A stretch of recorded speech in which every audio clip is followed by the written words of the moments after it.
Materi water internal treatment. Tipe boiler ada dua, boiler pipa api, boiler pipa air. Boiler pipa api, di dalam pipa itu api, pipa air, di dalam pipa isinya air. Ini bedanya. Oh, ini adalah parameter untuk kualitas air menurut ASMI. Sini rata-rata untuk tekanan 0 sampai 20 bar. Kandungan oksigen harus di bawah 0,007 ppm, besi di bawah 0,1 ppm, copper 0,05 ppm, hardness di bawah 0,5 ppm, pH-nya 8,3 sampai 10. Baru silika di bawah 150 ppm, beda tekanan 20 sampai 31, silikanya 90. Makin tinggi tekanan makin rendah target kandungan silikanya. Total alkalinity untuk boiler 20 bar gate di bawah 700 ppm. Untuk yang 20 sampai 30 di bawah 600. Orni TDS conductivity dia 5000 sekitar. On TDS 1000 sampai 2000 sampai 2500 ppm. Jadi ini target-target air di dalam boiler. Jadi untuk mencapai target ini diperlukan internal treatment air boiler.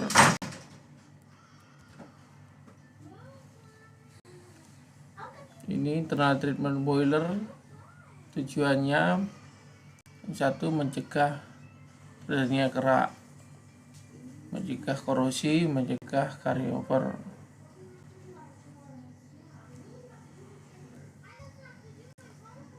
Ini kerak menyebabkan heat transfer berkurang.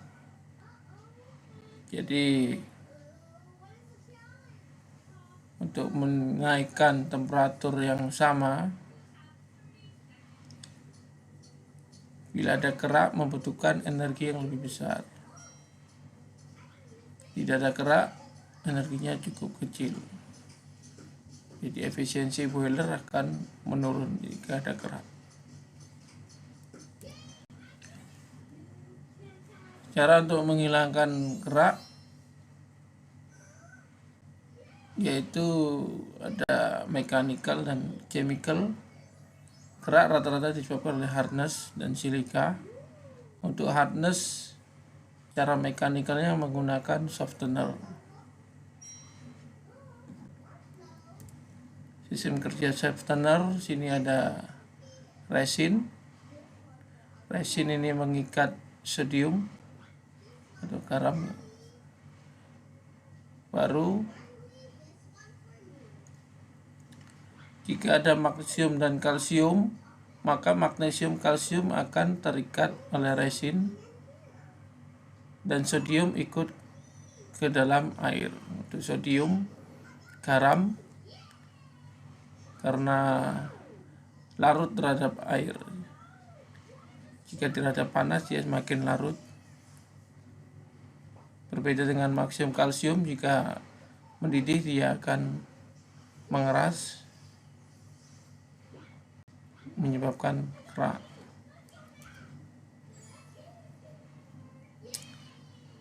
Ini softener. Jika dia muncul hardness berarti dia sudah jenuh.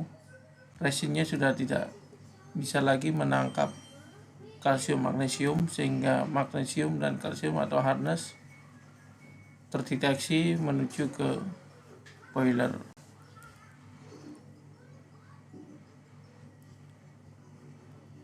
Sodium atau Na. tidak dapat lagi menekan hardness. Nah, maka yang dilakukan adalah melakukan regenerasi. Di regenerasi tahapannya backwash, membersihkan kotoran, draining ini membuang kalsium magnesium diganti dengan sodium Na, lalu dibilas fluorin dan fosrin. Ini backwash ini untuk membuang kotoran, menembak air dari bawah, kotorannya keluar ke depan sampai jernih. Setelah jernih lakukan draining. Draining ini memasukkan garam. Jadi garam yang diperlukan itu 0,1 sampai 0,2 kg per liter resin. Jika resinnya di dalam itu ada 1000, maka diperlukan 100 sampai 200 kg garam. Konsentrat garam 10%. Jadi garam dimasukkan sehingga resin berikatan dengan Na atau sodium dan magnesium akan berikatan dengan air keluar ke pembuangan, tidak ke boiler.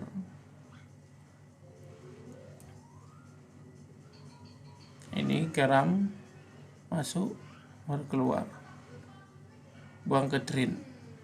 Ini ditutup, yang ke arah boiler ditutup sehingga dia maksimum kalsium akan ke pembuangan. Setelah garam selesai, maka dilakukan slurring. Jadi membilas sampai air garam ini keluar, dibuang. Tandanya sampai dia tidak asin. Keluarannya tidak asin berarti dia garamnya udah habis. Fosrin, sisa regen, jadi dibilas lagi dengan flow lebih besar dan dilakukan cek tidak ada hardness dan dirasa tidak asin, udah oke.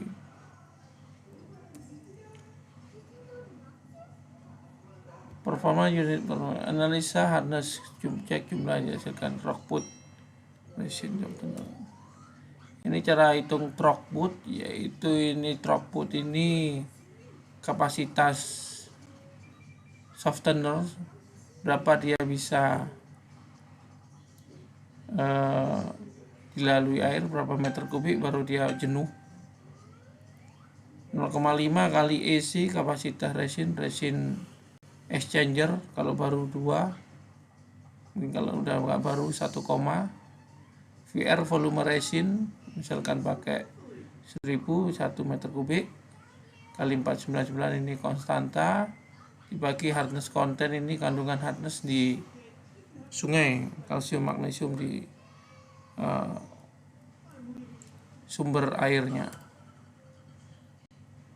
Contohnya ini exchange kapasitas menukarnya 1,8, volume 1,5 terus hardness sungainya 20, maka throughputnya dia 3368 meter kubik per generasi. Jadi misalkan dalam 1 jam ini untuk boiler 25 ton per jam, maka dia perlukan waktu 134 jam operasi harus regenerasi. Hingga untuk mengetahui throughput ini tidak menunggu muncul hardness baru regenerasi. Kelebihannya hardness belum sempat masuk ke boiler,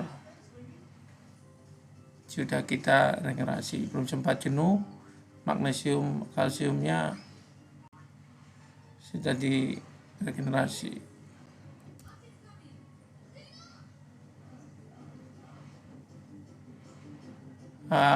Untuk mencegah hardness selain mechanical juga dilakukan dengan chemical yaitu dengan melakukan dosis fosfat. Fosfat ini jika ada kandungan kalsium yang lolos ke boiler dengan ada fosfat akan menangkap kalsium tersebut, sehingga kalsium tidak menyebabkan jadi kerak, jadi menjadi slat dan ikut blowdown. Di targetnya di dalam boiler harus 30 sampai 50 ppm fosfat. Jadi jika kandungan fosfat ini sudah 30-50, kemungkinan besar kalsium dan magnesium di dalam air boiler sudah tiada. Jika masih ada kalsium, ini masih kandungan fosfatnya mungkin di bawah 30. Kalau dia 10 atau 0, berarti kalsium magnesium masih ada yang di dalam boiler.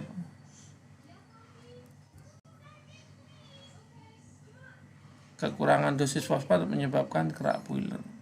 Ini untuk cara chemical untuk mengatasi hardness dalam air boiler. Selain softener mechanical, chemicalnya dengan memberikan bahan kimia fosfat. Kelebihannya menaikkan biaya, kehilangan energi karena harus blowdown, karena di dosisnya tinggi, TDS-nya pun akan naik. Jika di atas 2500 untuk berdasarkan ASME harus di blowdown. Blowdown menyebabkan efisiensi boiler juga turun, bahan bakar yang diperlukan naik. Soalnya korosi ini disebabkan oleh oksigen, kandungan oksigen di dalam air, alkalinity, kaustik, asam. Jadi kebanyakan dari oksigen. Caranya juga ada dua, mechanical dan chemical. Untuk mechanical menggunakan deaerator, chemical menggunakan sulfit atau oksigen scavenger atau sulfit. Deaerator yaitu fungsinya untuk menangkap oksigen. Ini cara kerjanya, air yang dari feed tank disemprotkan. Di sini ada steam naik ke atas sehingga oksigen akan keluar, teruraikan. Air di sini akan berkurang oksigennya.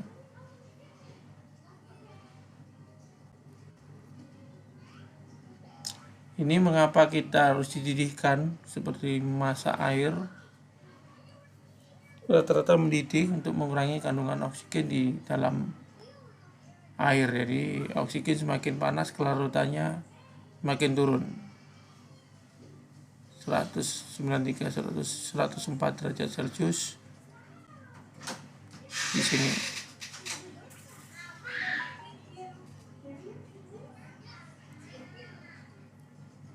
Jadi di deaerator diharapkan ini kandungannya 0,1 ppm di temperatur 100 derajat Celcius. Jadi prinsipnya di deaerator dinaikkan ke 103 sampai 105 dengan syarat biar tidak jadi tekanannya harus dinaikkan 0,3 sampai 0,3 psi, sehingga dengan temperatur 103 sampai 105 derajat Celcius air tidak mendidih dan tidak menyebabkan kavitasi di feed pump. Bagaimana cara mendapatkan tekanan 0,35 ini?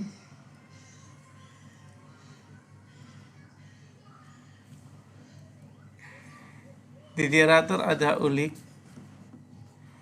Ulik ini rata-rata tingginya 3 meter, jadi 1 bar itu sama dengan 10 meter. Kalau 3 meter itu 0,3 bar. Jadi inilah tekanannya. Jika tekanannya di atas 0,3 bar, air akan mengalir kembali ke feed tank, overflow.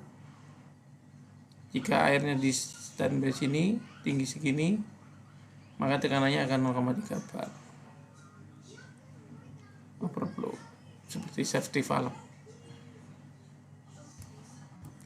Berikutnya dengan cara chemical, oksigen akan menggunakan sulfit yang akan bereaksi dengan oksigen SO3 ini. Jika ada oksigen langsung menangkap menjadi SO4.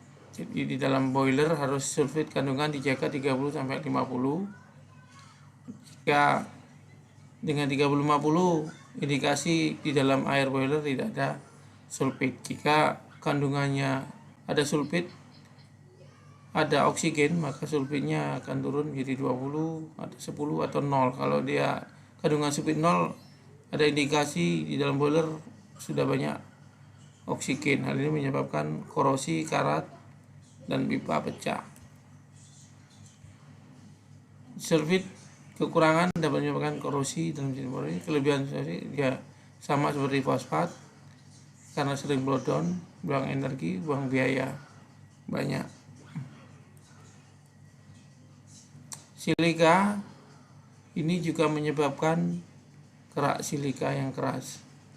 Dan untuk membuang kerak silika menggunakan asam.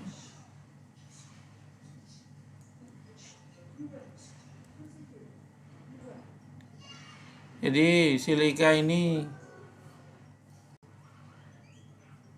tidak lengket dengan menjaga pH air boiler 10-5 sampai 11,5, sehingga dengan pH yang tinggi silika ini masih larut dalam air dan akan keluar melalui blowdown. Dengan menjaga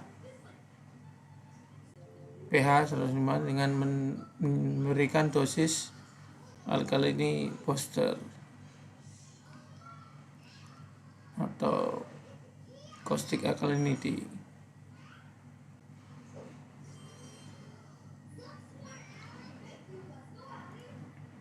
Menjaga ini, dan harus kandungannya 2,5 kali silika. Misalkan silika kandungannya 100, maka caustic alkalinity harus 250 ppm. Itu target dari caustic alkalinity. Jika kekurangan dapat menyebabkan kerak silika. Jika kelebihan dapat menyebabkan korosi, menaikkan biaya, kehilangan energi.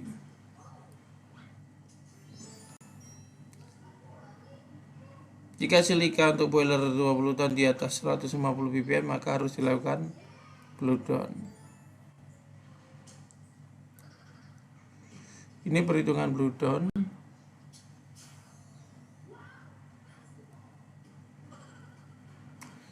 Jadi blowdown ini 1 per COC kali kapasitas boiler.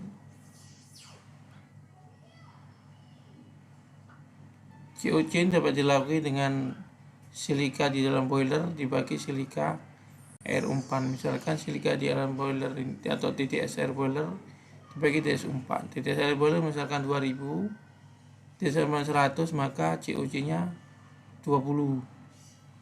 Jadi kapasitas blowdown 1 per 20 kali boiler 20 ton per jam, maka blowdownnya harus 1 ton per jam. Ini contohnya, jika umpannya 100, 20, maka COC-nya 20.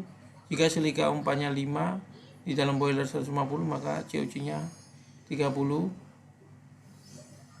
TDS 20 cycle. Super COT feed water 1 ton per jam. 1 ton per jam. Nah, untuk mengetahui 1 ton itu berapa menit bukaan valve, maka harus dilakukan kalibrasi. Jika kalibrasi maksudnya mengukur kapasitas blowdown boiler dengan membuka, biasanya ada tampungan, ditampung airnya untuk mencapai 50 liter atau 100 liter diperlukan berapa detik. Jadi masing-masing boiler beda-beda. Misalkan 1 kali buka ini 10 detik sudah 100 liter, maka blowdown untuk 1 ton 1000 liter diperlukan 10 kali 10 100 detik atau 10 detik ini sudah 500 liter, maka diperlukan 1 ton ini 20 detik.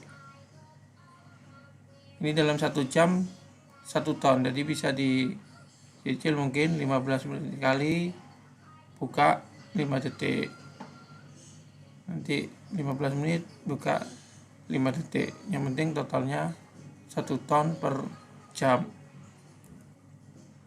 Di contoh kedua, COC nya 50 atau 30, ambil yang dari 30, maka diperlukan 0,67 ton per jam.